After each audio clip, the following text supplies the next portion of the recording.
Meeting to order. This is the time and the place for the December 4, 2023 regular board meeting of the Marshalltown Community School District. Welcome to those of you joining us here in person, and welcome as well to anybody tuning in and watching via the live stream. We'll do some introductions of the board members here this evening. We'll start to my right, Zach Wall and Liz Wise. I went with Liz. Yeah, this works. Okay. To my left, Karina Hernandez, Maria Morales, and Leah Stanley. Joining me here at the center table, Dr. Theron Schutte, the superintendent of schools, and to my right, Mr. Randy Denham, our board secretary. We have one of our student school board members here this evening, Daisy Covarrubias Andrade, and I don't know if anybody else is joining us later on virtually for the presentation or not. We'll find out. I am Sean Heitman. We've got a pink sign-up sheet there on the speaker's table for anybody who's here for public comment. If you do sign up to speak, you'll be given 5 minutes to address the board. Please understand that Iowa law prohibits the discussion of specific employees of the district or their job performance. Also, in accordance with board policy, board members will not respond to comments so that we can comply with open meeting laws. With those things out of the way, we need to, would you all please join me in reading the mission statement of the Marshalltown School District? We develop learners who have the knowledge, skills, and positive mindset to successfully pursue a meaningful future through personalized learning experiences. And please stand as you're able and join in the Pledge of Allegiance. I pledge allegiance to the flag of the United States of America and to the republic for which it stands, one nation, under God, indivisible, with liberty and justice for all.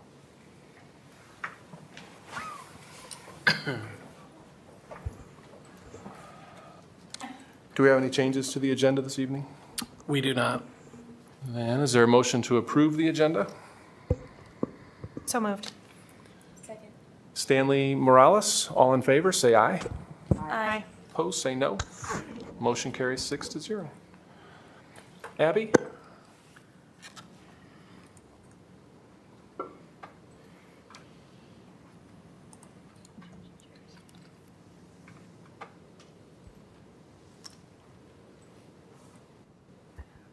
Good evening, everyone. So starting off recognitions tonight, Nicole Holman-Lankema, an extended learning program teacher, was recently elected to the Iowa Talented and Gifted Board of Directors. She was selected for the role by the voting members of the organization and will begin her 2-year term on January 1st of 2024. Nicole is a member of ITAG and the National Association of Gifted Children. She's here tonight to kind of talk about the role, what she'll be doing and overseeing. So I will be one of 22 Board of Director members, and I have been so excited to be a member, obviously, of the Extended Learning Program here in Marshalltown, and part of that amazing team, and I'm just very excited to be a part of the ITAG Board of Directors and further my learning, as well as being able to share some of the great things we're doing here in Marshalltown and further advocate for our gifted learners across the state. ITAG is affiliated with NAGC, the National Association of Gifted Children, and their primary focus is supporting and advocating for those learners. What type of commitment is it? Is it like monthly meetings or? So every other month I will have a meeting for the Board of Directors. It's on Saturdays. And then in the opposite months, I will be part of some different committees, and I'll have different committee meetings as part of that. Well, they made a great choice. Thank you. Congratulations. Thank you. Hopefully we'll hear back from you periodically as to what's happening. And I would love to do that. Thank you. Thank you. Congratulations. Thank you.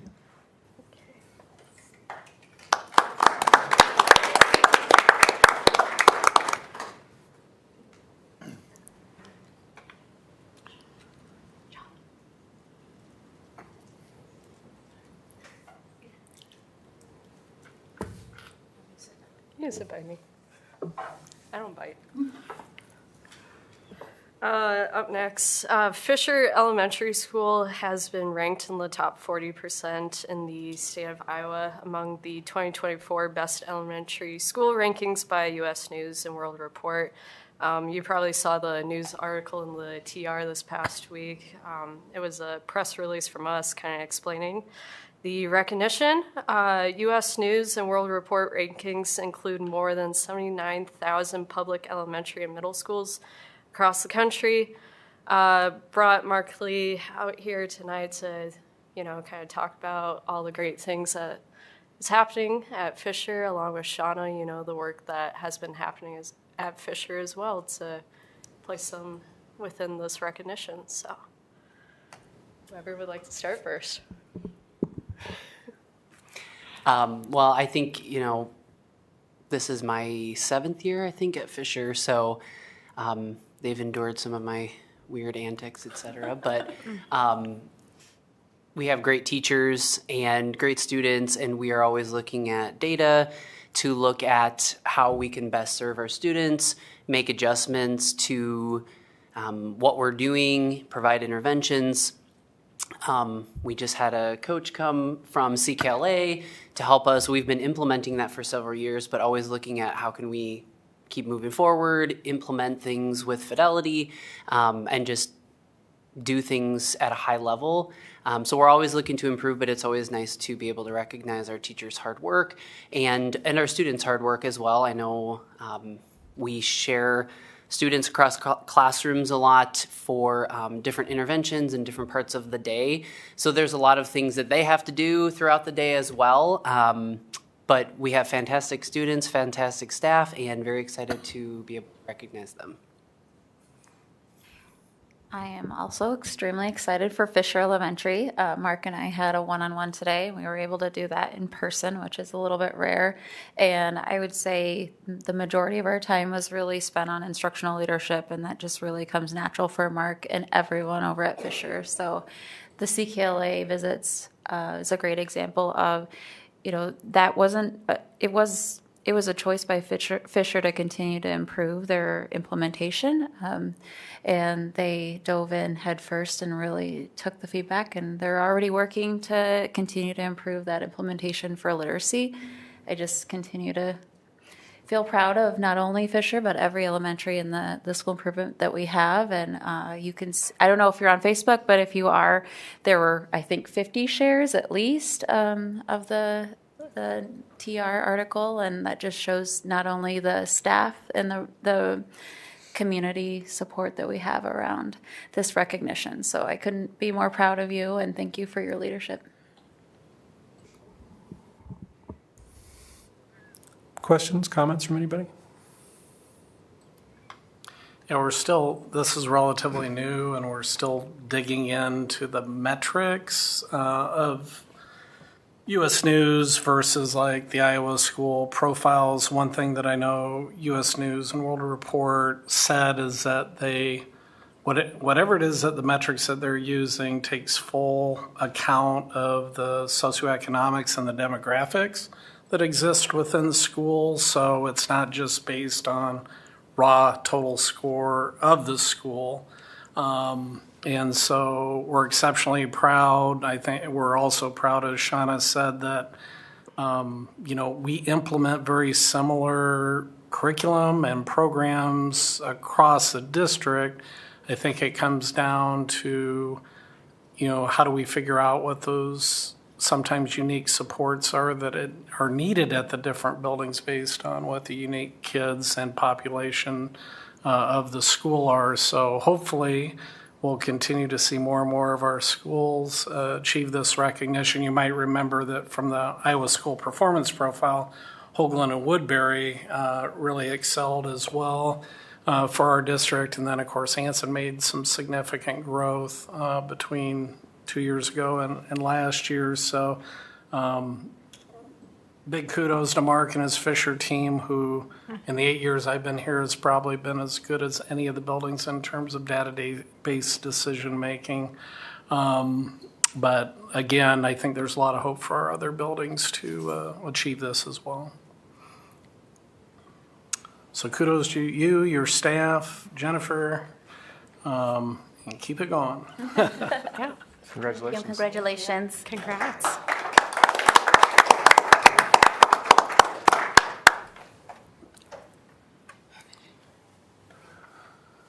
Looking then at the consent agenda, we've got minutes from the April 20th board meeting and the the November 20th board meeting and the November 29th special board meeting. Dr. Ryan, any items of note in personnel? Interagency agreements and contracts. There's an agreement with SMS Tech Solutions to renew the Microsoft licensing.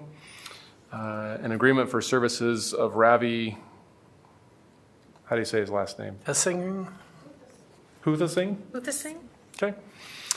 Global keynote speaker for October 14th and 15th. I assume that's of 2024. correct. Okay.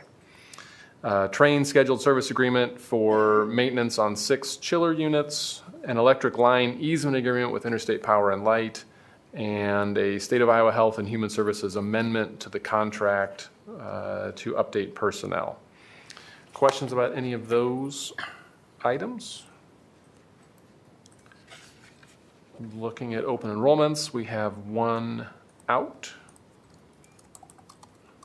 Randy, anything to note in bills? Nope. Is there a motion to approve the consent agenda? So moved.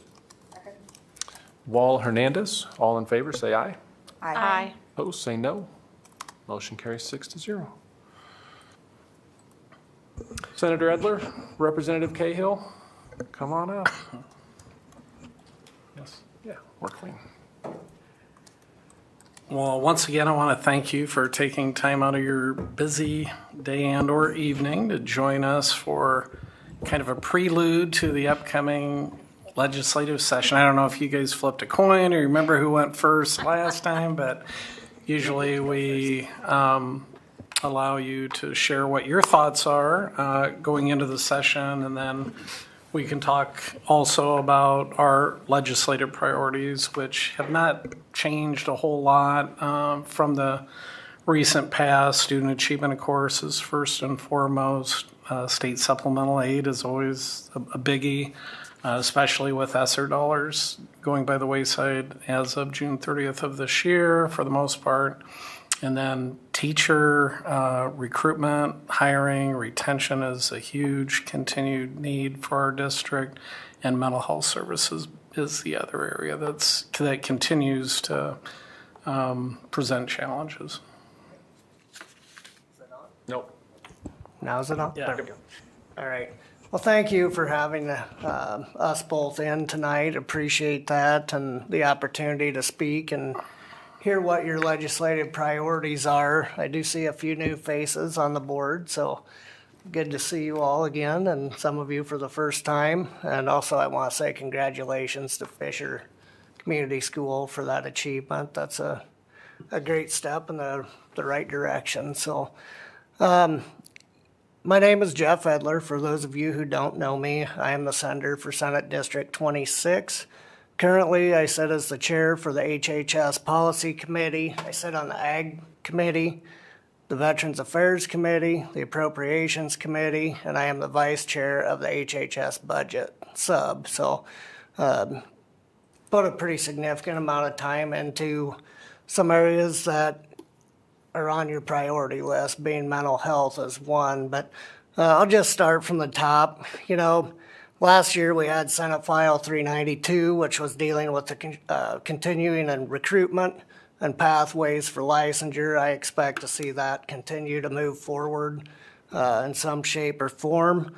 Also, Senate File 391 with the deregulation on schools, trying to give more flexibilities in how you do things and the monies and your funds that you use. Mental health, I could go all night on that issue, so I'm going to wait till I hear from you. Hopefully those of you who know me have seen some of the things we've done, especially since I've been in the chair of the HHS and the Senate.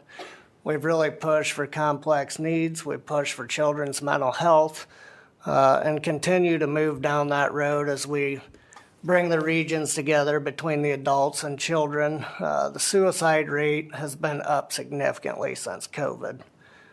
We've been looking at that, trying to find some ways that we can help mitigate that and really bring back the respect of life so kids understand what it means, that it's not just something you throw away in a whim.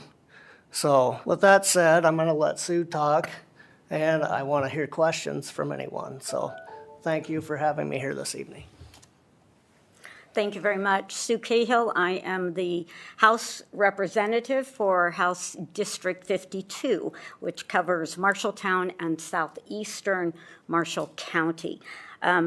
I have been in the legislature. This will be my 4th year coming up, and I serve on the Education Committee, the Veterans Affairs Committee. I served last year on the committee that dealt with the ESA, the voucher committee, and I serve as a ranking member on one of the budget, infrastructure and capital improvement budget committee. Again, I looked through your legislative priorities, and they follow pretty closely to what I think that we have had in the past. Some of the things that did stand out to me, I know I was a teacher in the district for 23 years, and so I know student achievement has always been at the top of the list. And, we've always said all means all, every student. I was at a forum a couple of weeks ago, and someone said, when is enough money going to be enough to give to the schools? And I looked at her and I said, I guess it's when every student can succeed, when we have met the needs of every student, because that's a goal, and I've felt that here in our district. Again, all students mean all students, not just some.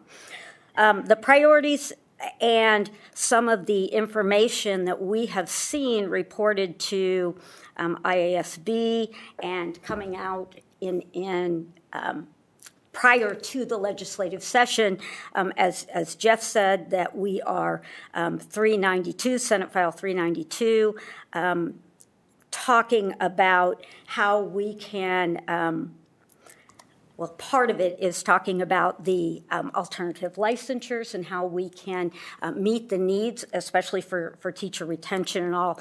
And it is good to see that we're looking at alternative licensing.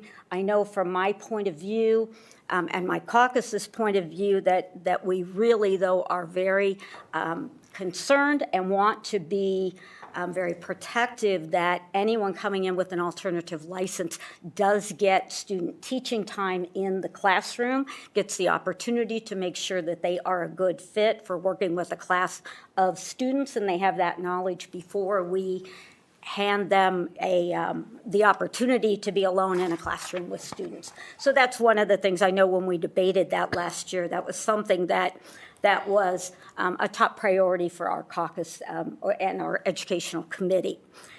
Some of the other areas that we look forward to seeing happening is possibly the expansion of preschool.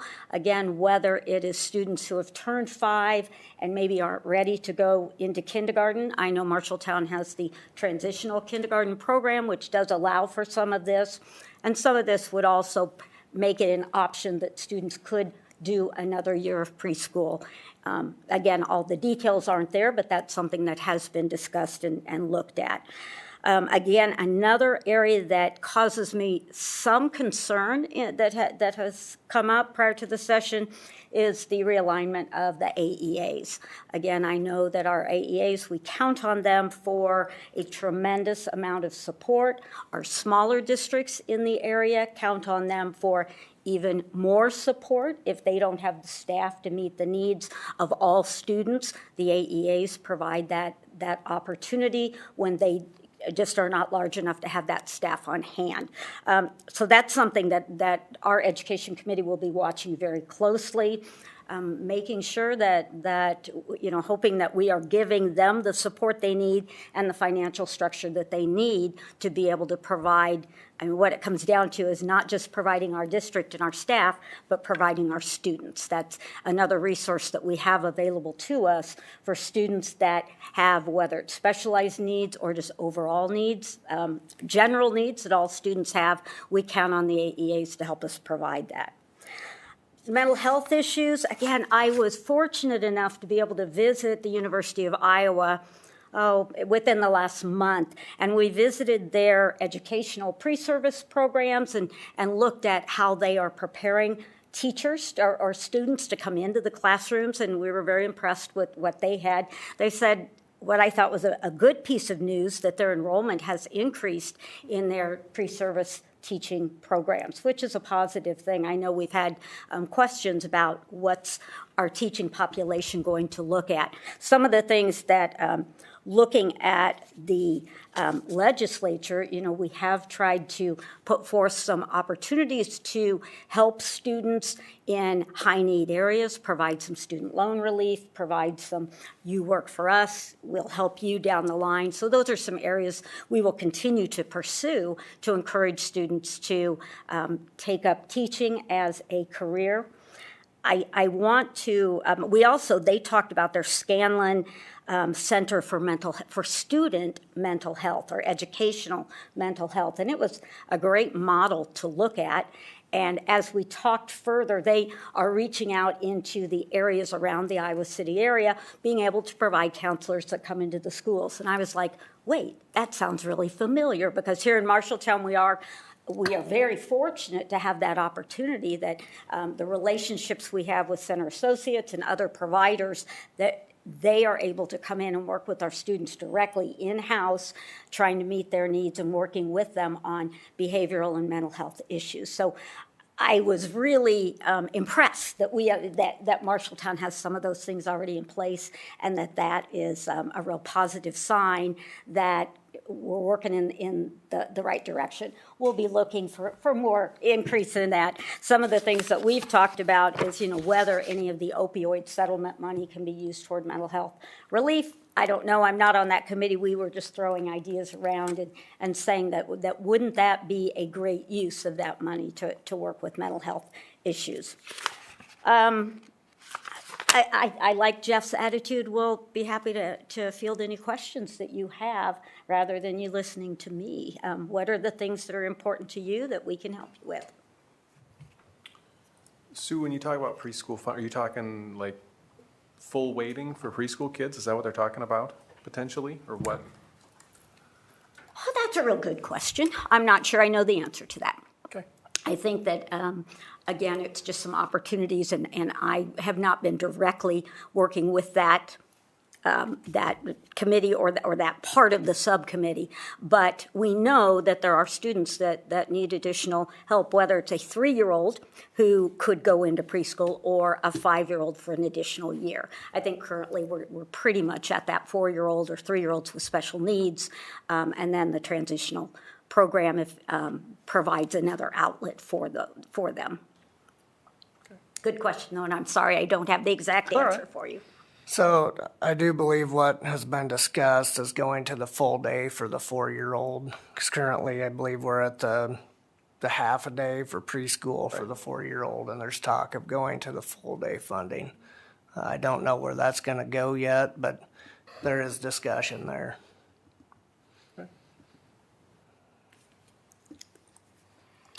And as Sue mentioned, well, first of all, as far as student achievement goes, I want to put a kudos commendation to the Department of Education. For the first time in my 39 years that I'm aware of, not only are they helping identify schools that are in need of improvement, but they're actually coming in boots on the ground and working with the AAA and the school districts to collaboratively, based on evidence-based practices, figure out what can be done to try to move the lever in a more positive way.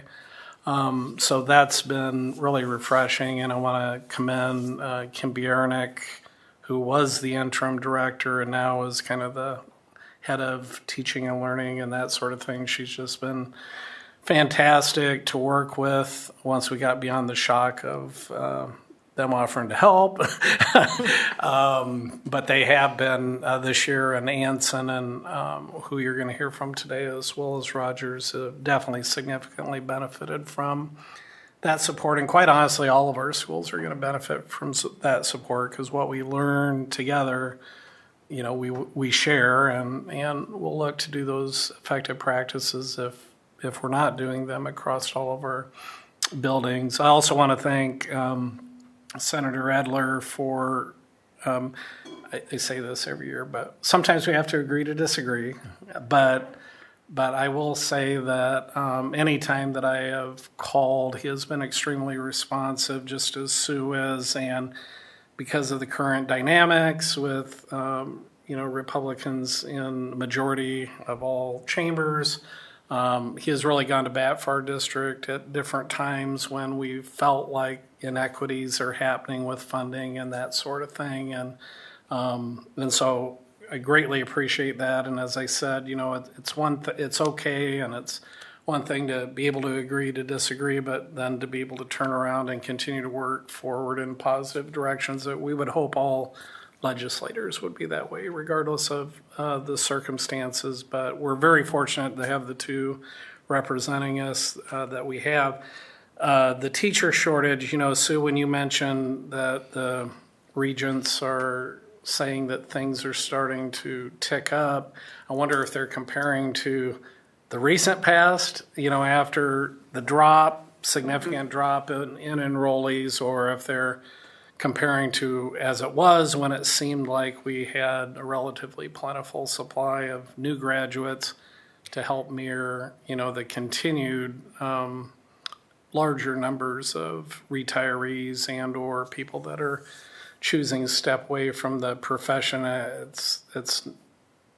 There's no magic behind the fact that we're still at the baby boomers, the largest numbers that are at or approaching retirement age, and we've got significantly fewer than we used to have people coming into the profession for a multitude of reasons. I'm concerned that some of what we've been able to do, like use ESSER funding to help recognize and provide stipends for staff that have gone up and beyond what would normally be expected to fill in some of these gaps because of positions that we haven't been able to fill, or whether to be able to use some of those funds to help provide retention stipends for those that do sign the contract and sign on to come on. You know, those ESSER funds are going to be up June 30th, and we're going to be relatively limited on what kind of things that we can do. So I think thoughts towards an equitable way, I think as it relates to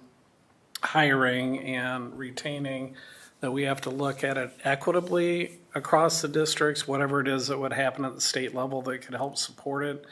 Because if it's just left up to districts, it's going to continue to be what it's been, kind of a dog eat dog. And because right now there just aren't enough new graduates, so it's more of a how do we entice or encourage existing teachers in other districts to come to our district instead of stay in the one that they're in.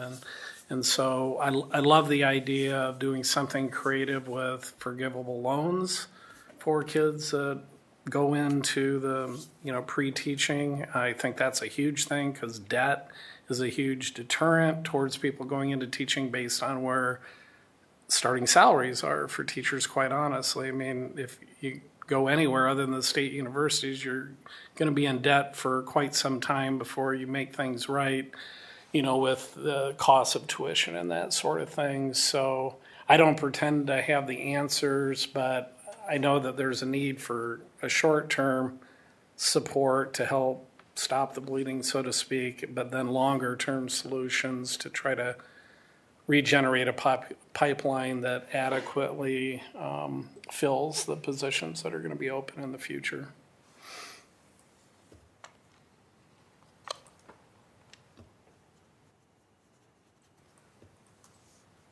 Other questions or thoughts from anybody? So on the mental health side of things, what I hear from particularly rural schools is it's a provider issue. there just aren't any. And we have some of those problems too, right? I mean, we have center associates and other folks who come into our schools, but they have issues with just finding people to provide those services. So what's the solution for that? So there is a plan, and that started about 2 years ago with trying to run the rates up to a more, what I want to say, livable level, because the rates in Medicaid especially had been low for a long time. So in the last several years, we actually initiated rate studies to see what our peer states are at and where we need to be at. So we've kind of taken a targeted approach of the need. Where we have the greatest need, we have been putting the most money into initially. Obviously, you've got to have providers. They're saying they weren't making enough, so we're trying to raise that up to draw providers in. It's going to be a slow process. And, much like teaching, trying to bring in new teachers, it takes time, it takes some money, and it takes a good environment to bring a family to raise in Iowa. And I think we have that environment, but we've got to keep working. And, as we've talked over the years with budget, I've taken a lot of heat over the years because some folks thought our SSA was too low. Well, part of that's because we have to shift money over in other areas to help bring the state back up to where it was or should have been on those rates. So when you look at it as a whole and all the money that we have to deal with, we're constantly trying to prioritize where we have to go to bring the greatest effect for Iowans and the greatest services. We're also spending a lot of time and resources on building up our HCBS services for mental health and other behavioral health issues, disabilities. There's going to be a complete redo of the waiver system.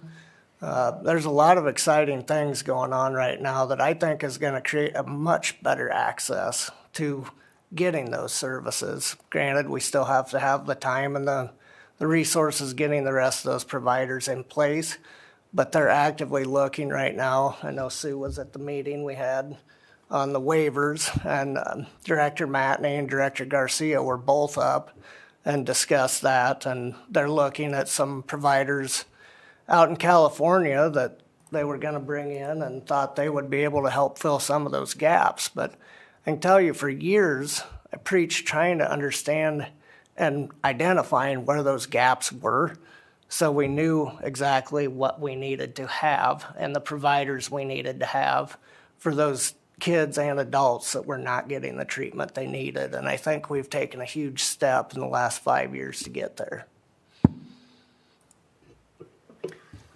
Well, and that's another area that I know in our district who we're fortunate enough to have a board that supports, and we've, all 8 years that I've been here, made a significant commitment towards trying to help provide support services for students and or families, particularly in the area of mental health. Well, we were able to ramp that up, especially on the parent end, significantly over the past 3 years with the ESSER funds that we've had. But again, with those going away, we're going to be looking at limited funds to try to figure out what do we need to do for students, what do we need to do for staff, and what do we need to continue to do for parents to help support, especially in times where, it might take a month to get into an appointment or something like that.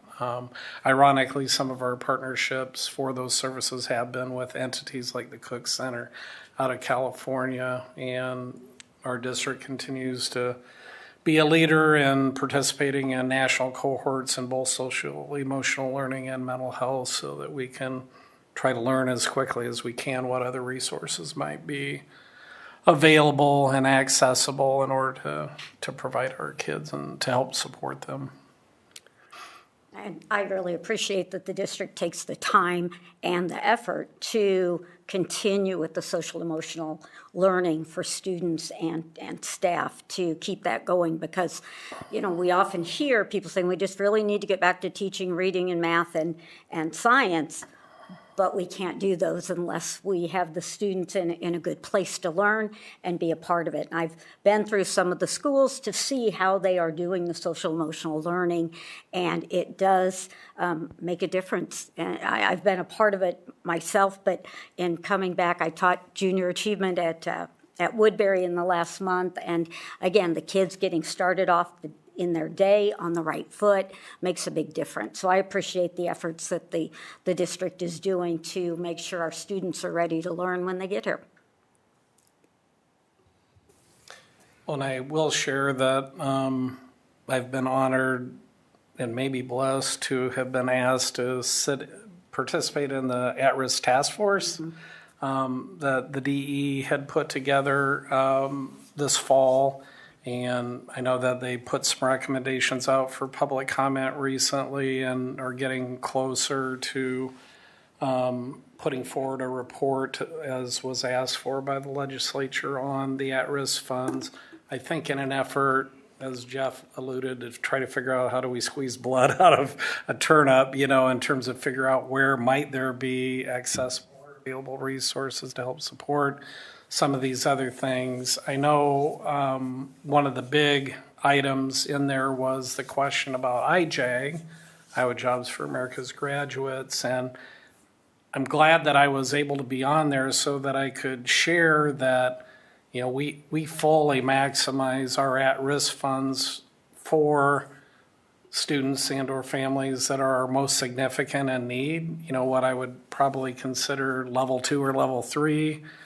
Whereas IJAG, which we also have an extremely robust, probably one of the most robust programs in the state with IJAG teachers at our middle school, our alternative high school, and 4 in our high school, because we're piloting a program with IJAG this year of school to work with our special needs students. And we choose for 4 of those 6 positions to use the general fund. That's how important we think the IJAG program is, and if we'd have to displace something from being funded and at risk to fit IJAG into that equation. And I think one of the things that will come out of that task force is to definitely leave up to local control whether districts want to have IJAG and or how they're going to fund it, because there may be some that do have funds available through at-risk to do so, but there may be others like ours where at-risk and dropout prevention are more appropriate for more significant needs of our student population, and then we decide the importance of using IJAG funds or general funds to help support the IJAG program. So I was glad the IJAG executive director sat in on that committee, because she too echoed that her intent and desire was not to rob Peter to pay Paul as it relates to the at-risk funds for IJAG, but obviously she wants continued support. The support the legislature has given them has allowed them to grow quite a bit across the state, and they are a very successful program with the students that they have the opportunity to work with. So I just wanted to throw that out there too.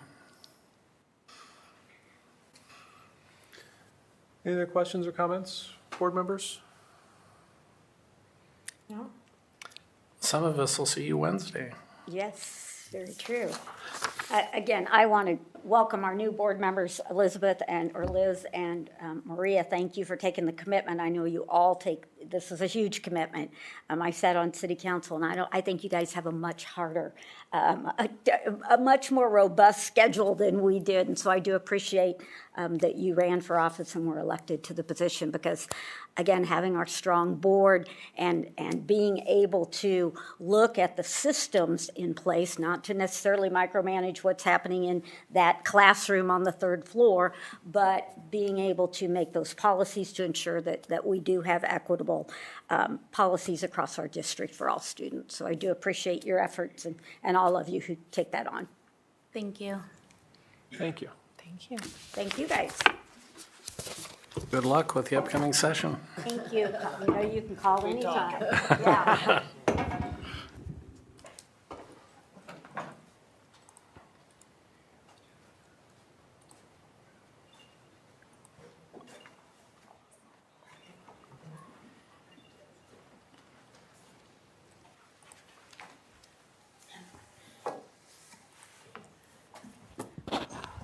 Good evening.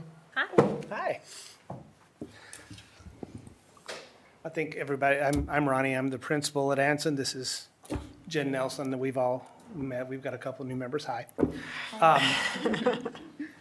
We thought this year we're going to take a little bit of a different approach to this presentation. So we're kind of going to go through our journey with the Iowa State performance profiles and kind of look at where we were, what we were doing, and then results, and then kind of look about some of the things that we're doing this year to continue to strengthen things. So we'll look at where we were. Everybody knows. We'll kind of give you a little bit of background. 2 years ago, our score came back at a 43.54, which put us into the priority category by about a half a point, but put us there nonetheless. Two of our targeted status of Hispanic and low socioeconomic status, which is the majority of our kids, we weren't meeting their needs as far as the profile went. Go ahead. So Jen's running it. I'm sorry. I'm scared. I got to turn sideways now. No. Give me the code word. So to remind where the scores are, it's from priority all the way up to exceptional. We were setting like I think 43.5, 43.9, which put us into that priority category, which put us on a 3-year journey to see if we could improve and give our kids what they deserve. This is just kind of a layout, and I'll address this more later, but the 3 areas that are weighted the most for the Iowa State profile are conditions for learning, and I'll explain that when we get to it in a few minutes, growth in English language arts, and growth in math. So obviously that encompasses everything we do. It's our academics, and the conditions for learning falls squarely into our social emotional learning piece, which we pride ourselves on really making sure that our kids feel safe, feel loved. So it was a little concerning, just like anything, when you get a score like this, it's not fun, and we went through some self-reflection, but, decided to move forward with what we needed to do. Go ahead. So what was the plan? So this is kind of where we started. Actually, before last year, we've kind of looked at this before in here, but Jen's going to kind of give a little bit of an overview of what we were doing with our primary grades, because the foundational pieces we needed to get going, we need to strengthen, and she's going to talk to you about how we've done that. Okay. I did share a little bit of this, I know, like a year ago with you, but I'll just quickly go over it again. And I think 2020 or so, right, when COVID hit, we adopted we were starting our learning in our district about the science of reading.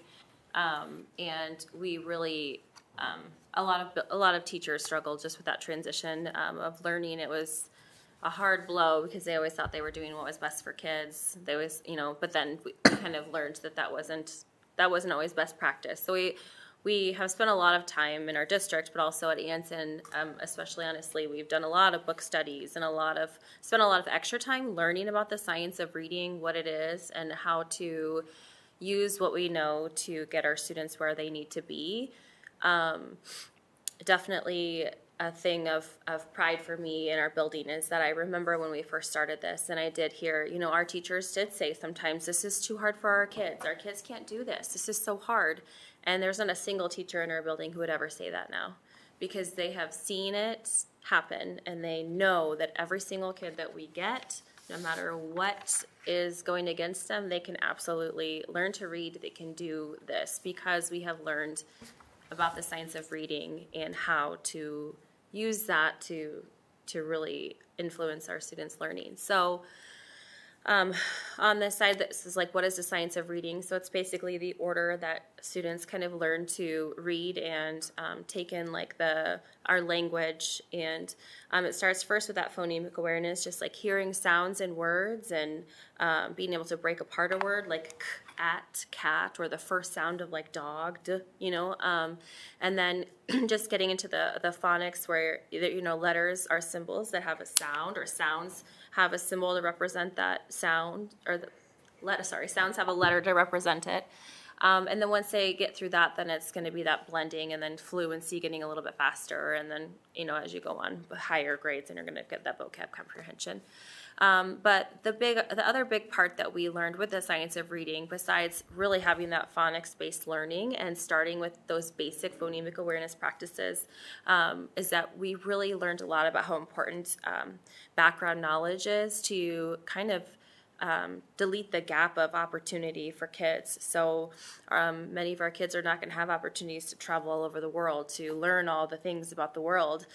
So we are bringing that to them with our curriculum that we have chosen, so that they're learning about all kinds of different places in the world and different religions, different ceremonies, different just all the things. I mean, it goes anywhere from nursery rhymes to Mesopotamia.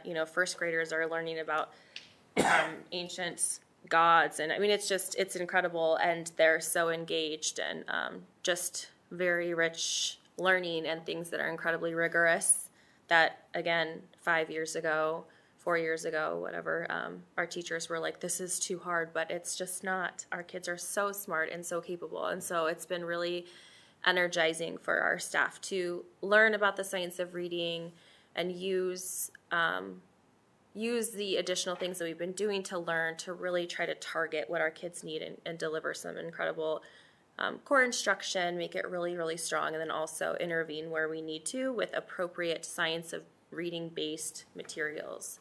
So with that, if you want to go to the next slide, we just posted a couple of different progress monitoring graphs.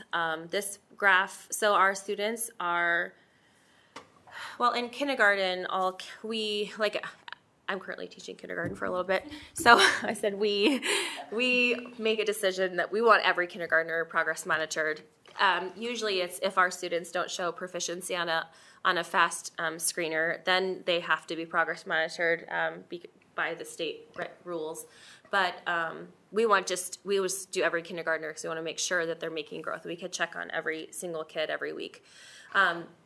So this is just an example of two students. I specifically put one non-ELL and one ELL student, and the ELL student was a non-speaker at the beginning of the year, like a non-English speaker, I'm sorry. And then we have our non-ELL, just like a kindergartner that started. So that's just, again, just more proof that there's no barrier that's going to keep them from learning, just like their peers. So this is just their letter sounds. So we give them 1 minute to do as many letter sounds as they can in a minute. And the winter benchmark that's going to come up in January, they have to be able to do 26 of those sounds in a minute, and they're both already at benchmark or above. So, and the end of year, it's 41. So both of these kids are on a great trajectory, and almost the entire class looks like that, and the entire kindergarten group at Anson looks like that. So it's very exciting. So that's kindergarten. And then the next one shows first grade. First grade also shows that upward trend. So you can see that kind of thicker dotted line is where they really want them to be there by the end of at the spring is 22. So the trend line there, that those kids also are already past where they should be and are close to where they should be by spring even. So making a lot of progress with that. Those students are tested on nonsense words, which are just words that are not real words. So it might be like N-O-M, nom, or, zap, or not zap, zaz or something. So they just have to be able to say the regular sound, blend it together to make a nonsense word. So that's their progress monitoring. And then we have second grade, and I wanted to show some kind of examples too for what happens when we look and see graphs that are like this, that are maybe not going as vertically as we want them to. You can see up the top, the winter benchmark, we want them to be at 84, and both of these students are not at 84, and they're not close to 84. So we meet as the instructional coach and Ronnie and the team of teachers, specialists like the ELL teachers, title teachers, anyone that works with those students. We also have whatever special ed teacher works with that grade level. We meet every 5 to 6 weeks to look at these graphs together, to talk about what interventions are happening for these kids, to make sure that they are going to meet those benchmarks, or what we need to do to at least help them to get there faster than what we're doing. So both of these graphs, they're making progress, but to get to 84 by January. We might need to do a little bit of extra. So we look at these regularly to then use this information to have conversations. So both of these students, these are examples of 2 students we would have some problem-solving conversations on. So if you look at the next slide, these are then a list of the majority of the interventions that we would be using to intervene on literacy if a student isn't making progress. So the first one, the resource Haggerty, that is a lot of that phonemic awareness I was talking about earlier, just like hearing the sounds in the words, separating. So that would be more something we might use for like the kindergarten, first grade. But if there are kids who are still struggling with that, that is, as we learned from the science of reading, the very foundation. They have to have that before they can really, blend sounds and do all the other things that they need to do to read. Kilpatrick is a little bit similar. It's more, Kilpatrick can be used for all of the grades. It's just kind of more advanced phonemic manipulation. And then we have differentiated reading instruction. So that is also, it follows the science of reading. It has like a pre-test, kind of a diagnostic kind of thing that we do with students to see where they're falling out. Maybe it's there are controlled vowels that they keep missing. Maybe it's digraphs, wherever it is that they need specific instruction to be able to read. Then it tells us kind of where we need to start with that specific student, and then that's the intervention that we start them with. And then they'll get that every single day and do like the whole thing, retest, and then see how they're doing before we move on. And then we also have really great reading still. Our title teachers use really great reading. Second grade uses that also every day in their in some part of their day. And then some teachers still also will use that for intervention. So if we use a diagnostic for really great reading to identify maybe a missing skill that they have, we can use some of the really great reading intervention materials to really just work on that specific skill that's lacking. So we have really rich resources now. It's like they always say, if you know better, then you'll do better. And we really feel so grateful because now we feel like we have resources and know what to do to try to help our kids move. So our teachers are really working hard to use these interventions and work with our kids to do what's best for them. So that's the academic side. On the social emotional learning side, conditions for learning is the third piece. It's heavily weighted on the profile. So what that is, it's a survey that we give our 3rd and 4th graders, usually right before we give ISASP, and it's kind of their perception on whether they feel emotionally and physically safe. It's got 3 different domains: safety, engagement, and environment. Within those 3 domains, the constructs of physical and emotional safety, adult and student to student relationships, and expectations and boundaries are all addressed. And you can go ahead to the next slide. So this was our scores 2 years ago.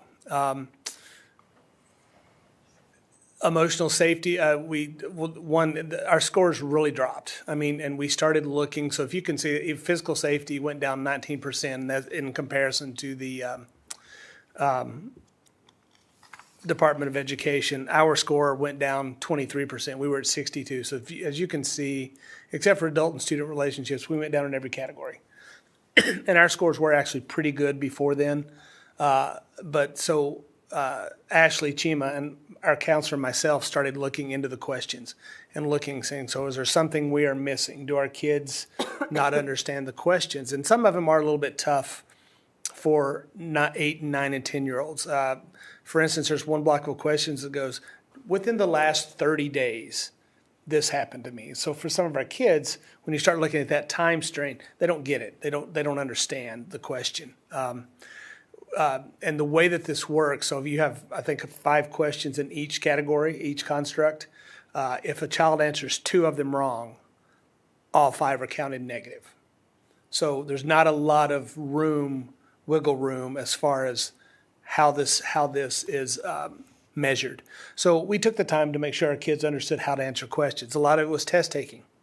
As we also use our social emotional curriculum of Fly 5 that we teach the kids, and our kids know their expectations. So it's just, honestly, it teaches them to be kind, and it teaches them what the expectations are. And we really spent a lot more time, and our teachers do a great job anyway, but when we started thinking about it through this lens, we spent even more time making sure our kids felt safe. And they knew what it was to feel safe. They knew what it looked like to feel physically safe, to be emotionally safe. And they knew what it looked like to not feel those things. So we addressed it from that point of view too. So then for last year's scores, this is last year's scores. We were significantly above in 4 of the 5 categories, the state. Our scores, the lowest one went up was 7%. Emotional safety, and I've actually talked to Kim Buranek myself. She actually her department at the D works with conditions for learning. Emotional safety is one that I think we need to delve more into because we're sitting at 27%, and that's 7% above the state average. So if the state average is 20% in emotional safety, we're missing something. It could be a combination of our kids' perception of what emotional safety is. It could be something as simple as the way the questions are written, because the state has never been above 20 to 22% felt emotionally safe at school. So that's statewide. So that's something this year that our goal is to look more into that category. And this is a combination of the work that all the teachers have done and the kids too.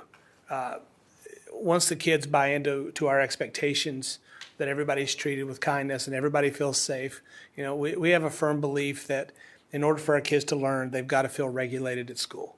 They have to feel safe. They have to know that they can go to an adult or they can go to another student. So we make that a priority. So once that falls into place, then the academics become a little bit easier because now they feel they feel a little bit more confident, and they also feel safe to go talk to anyone if they need to. So once those came through, then we got this year's profile. And this year our profile is at a 53.92, which puts us at the very top of the acceptable. We actually were within just under a point of being in the commendable category. So we went from priority, skipped needs improvement, and went straight to acceptable. We met our targeted areas. This is just due to the work that they're doing, what Jen does with teachers, what the teachers are doing. Some of the book studies that Jen alluded to, our teachers came to us. We didn't go to them and go, why don't we try this? These are things that they found to go with the science of reading that they saw that were important, and they work, and they have helped. So if you want to go to the next one, Jen. This is the newest performance detail. So those 3 categories that I talked about, conditions for learning, English language arts, and math growth. So we were at a 10.46 for conditions for learning. That was a 7.35 beforehand. Language arts is a 6.9. It was at 4.31. And growth for math was at 5.12. So the 3 categories that do carry a significant amount of weight. We saw considerable jumps. We also saw a jump in ELP composite, but those scores have remained high. Our teachers do a really good job. Our ELPA 21 scores have consistently been pretty good. So that one kind of stayed stable. But this is the work that the teachers have done up to this point. And then at the end of last year, we had a site visit from the DE, and they came to look and see what they were seeing and see how they could help us. Go ahead, one more. So when they talked and when we had good conversations afterwards, we came up with 3 different categories, and they all 3 led back to this, look through the same lens of engagement. So this year, with the help of our friends at AEA, Central Office, and the DE, we have we've 3 areas were sheltered instruction, CKLA, and implementing with fidelity, and just engagement overall.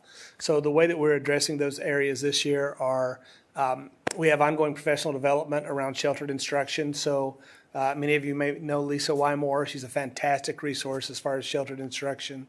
And PSYOP in particular, she met with each team, and now she's co-planning once a month with each team to make sure that we're taking into consideration the language needs, linguistics, and making sure that we are engaging kids from that point of view.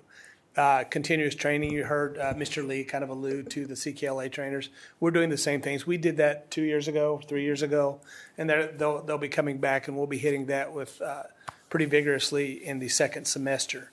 And then we do monthly walkthroughs with that DE, AEA, CO, and our staff team based on engagement. And we're literally going in and looking and seeing, we're going to kind of change it up a little bit. Not only are we looking to see if kids are engaged, we're looking at what level those kids are engaged. Are they listening to the teacher, answering questions?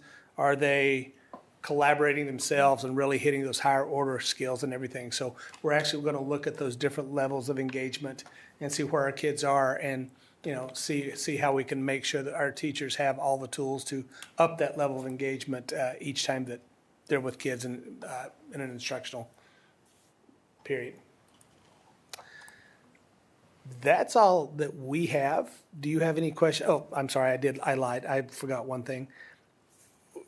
I'm very proud of the staff for moving up to where they went, but we're not finished. We moved up. We moved up a lot. We went up 10 points, but that's not where we want to finish. To us, that's a beginning.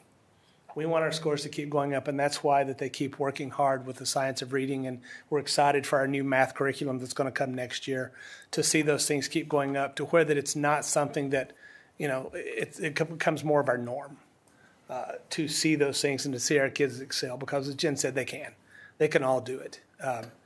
We have kids, those graphs she showed you of kindergarten, even the ones in second grade that aren't where they're supposed to be, if you looked and saw where they started, they're growing. They're just going to take them a while to get up to that benchmark piece. So not satisfied yet, but really happy with the trajectory everything's going right now. Our fall FAST scores were some of the highest we've started with. Still not where we want to be, but feeling pretty good about the staff's buy-in and enthusiasm to make sure that our kids have what they need to succeed. Questions?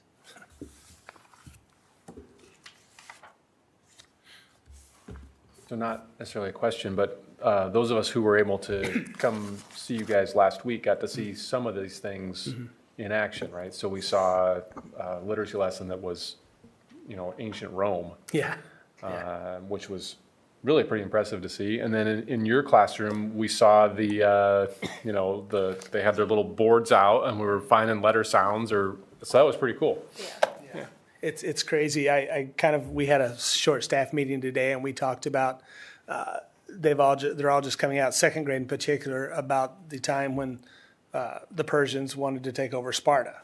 And it was funny to watch the kids. I went and watched the two rooms, and these kids are they're actually forming their own little factions. You've got this faction, sure, the Persians are going to win, and the Spartans are going to win because the Athenians are going to help them. I mean, it's just really funny to watch them, and you can catch, and as you said, it's not an in-depth study, as Jen said, but they heard it in first grade. When they get to second grade, they remember it. I mean, they don't have an in-depth knowledge of it, but that's kind of like a knowledge spiral, for lack of a better term. So, yeah, it's pretty cool to see some of those categories. Yeah, I mean, the things that my son knows about Greek mythology are kind of amazing, considering I haven't taught him anything or talked to him about Greek mythology. So, yeah.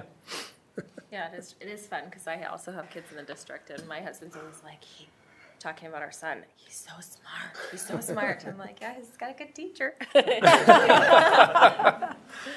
yeah, and then to your point, I mean, kids are going to rise or fall to the level of expectations that we set for them, Yep. right? So if we expect them to do well, if we expect them to achieve at a high level, they're going to do it, Yep. right? That becomes the norm. Right. And that's where you guys are trying to push your building, and all of our buildings are doing the same thing too, right? I mean, the norm is moving those scores higher, right? And I know those are a snapshot picture and they don't tell you everything that you need to know, but that's what people look at, Right. right? And so if we're pushing those up, then we're doing a good thing, right? Comments, questions from anybody else?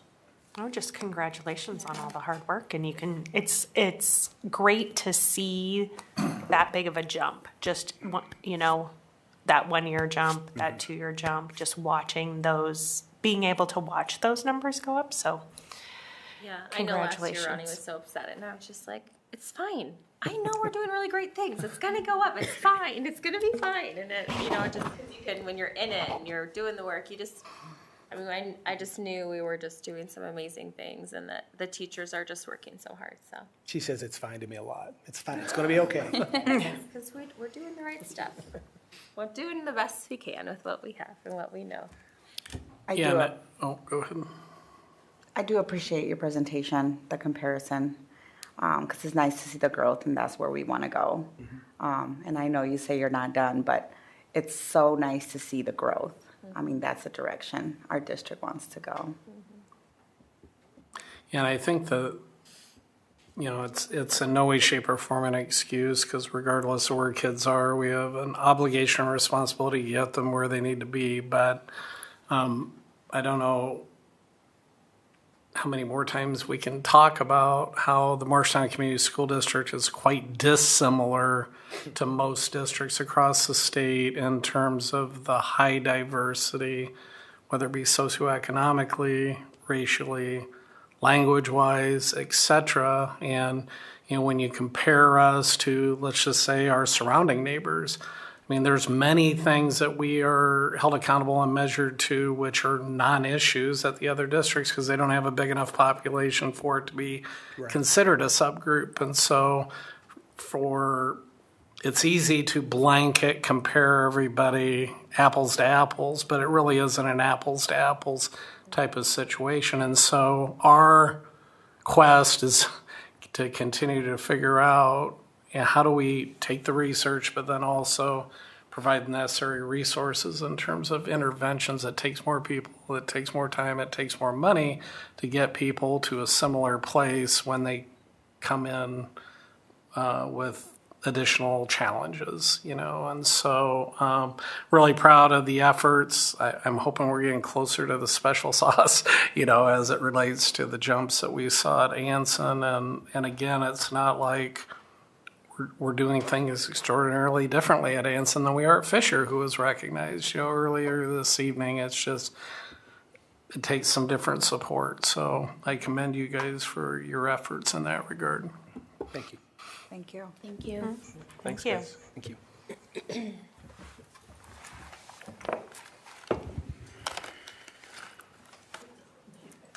Daisy, you ready? Okay.